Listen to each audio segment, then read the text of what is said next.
Victims of narcissistic abuse can sometimes wonder if maybe they imagined the whole thing. I'm going to talk in this video about why this happens and what you can do if this is something that you're struggling with. Welcome to Looking Behind the Mirror, where we explore narcissism and take our lives back as we make sense out of nonsense. As a quick disclaimer, everything I say is based on my opinions and my personal experiences. I'm not a professional, and if you're really struggling, I encourage you to seek professional help. I am providing links below for you. Narcissistic abuse is very confusing and disorienting. It can be very difficult to describe it to other people. It's kind of like trying to describe a dream you had, because there's so much that's happening while you're in the middle of it that you're not even aware of. So many things that you're being told to perceive as something that it's not. You're kind of being brainwashed and gaslighted into remembering things in ways that they didn't even happen. And as you try your best to describe this to other people, you can hear how unbelievable it all sounds. And I know at some point, at least for me, trying to describe it to other people, trying to put it into words, I realized I'm really trying to convince myself that this was a real experience, that this was something that actually happened. You can really feel like you're going crazy and like you're trying to prove to yourself that something that you still don't quite understand actually happened, that you didn't somehow make the whole thing up out of nothing. You could wonder things like, was it really that bad? It couldn't have really been that bad, because I remember that time we went to breakfast, or that time we went camping or watched that movie together and everything seemed just fine. It couldn't have been that bad. It couldn't have been as bad as I'm remembering it. I must be making a big deal out of nothing.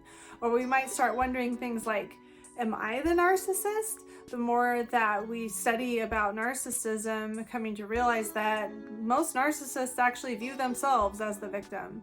It might make us start wondering if maybe we've perceived the whole thing backwards. Maybe we're the narcissist. And if you've ever wondered that, the chances are extremely small that you actually are. And I actually have a whole video on that I will link somewhere over here where you can go check that out. You might also wonder things like, did I give up too soon?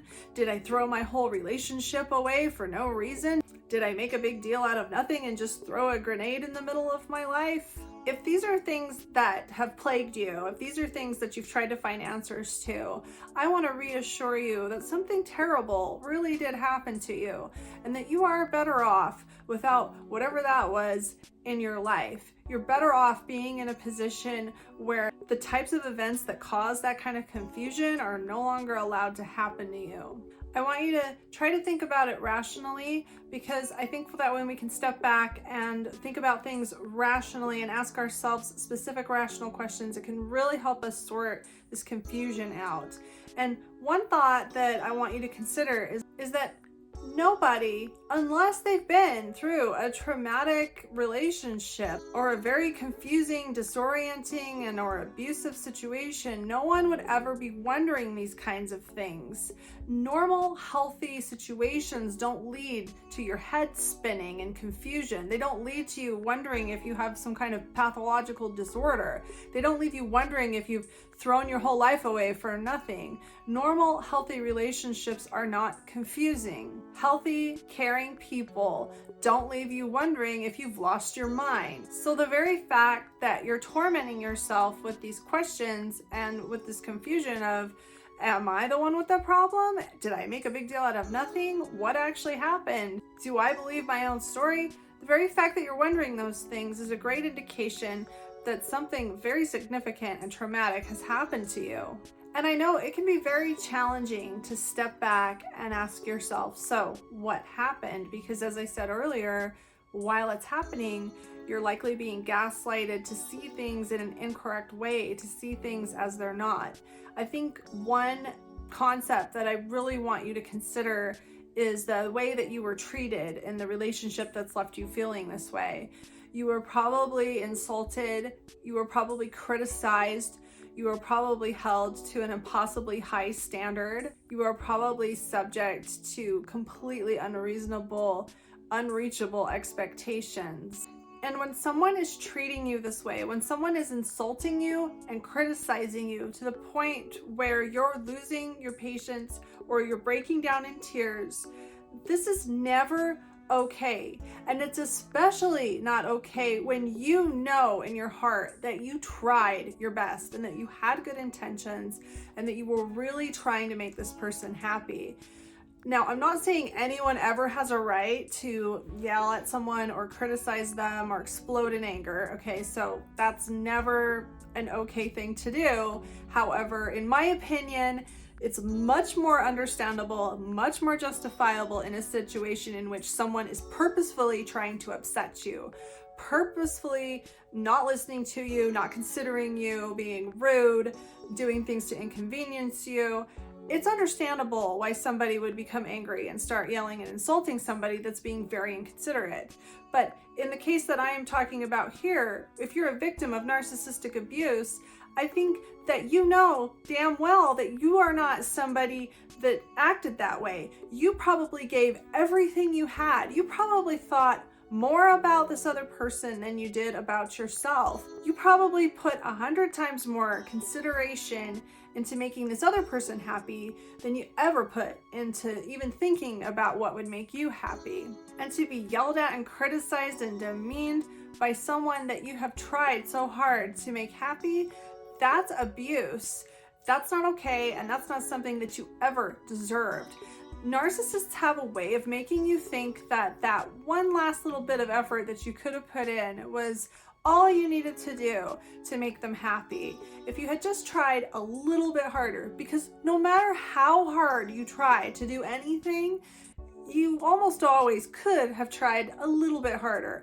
And they're really good at making you believe that if you had just done that, then none of this would be happening. This is all your fault. Being treated badly was your fault because you didn't try hard enough.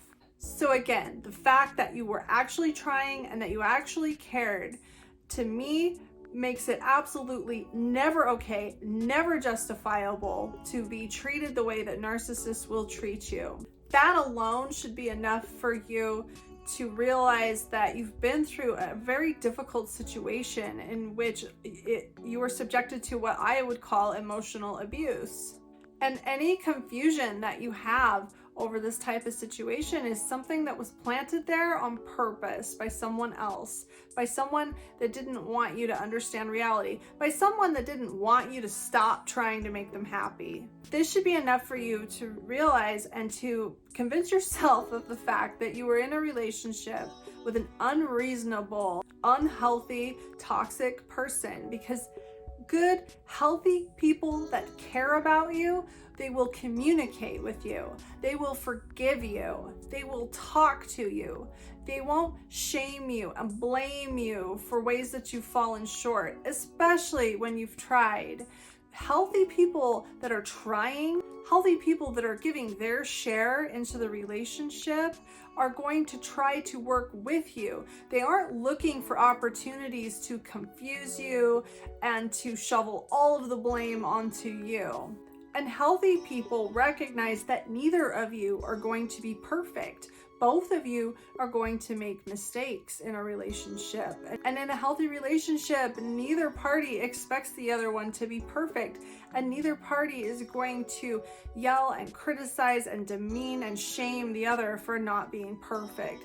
Neither is going to make the other person feel like because they weren't perfect, that's the reason that they deserve to be treated badly. And when a healthy relationship or a relationship made up of relatively healthy, well-meaning people ends, a good, well-meaning person will offer closure. They will be willing to discuss honestly what happened and why the relationship came to an end.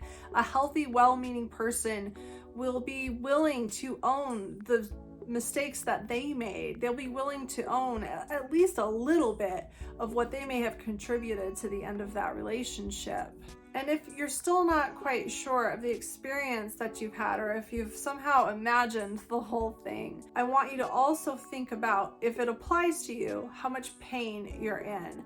I would imagine that if you're listening to videos like this one often and you're in recovery from narcissistic abuse, you're probably in an enormous amount of emotional pain.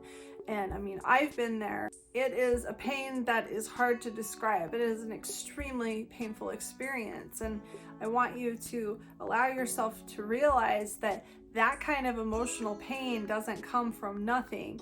That kind of pain doesn't come from a misunderstanding. It doesn't come from you making a big deal out of nothing. That kind of emotional pain comes from abuse and trauma and confusion and betrayal.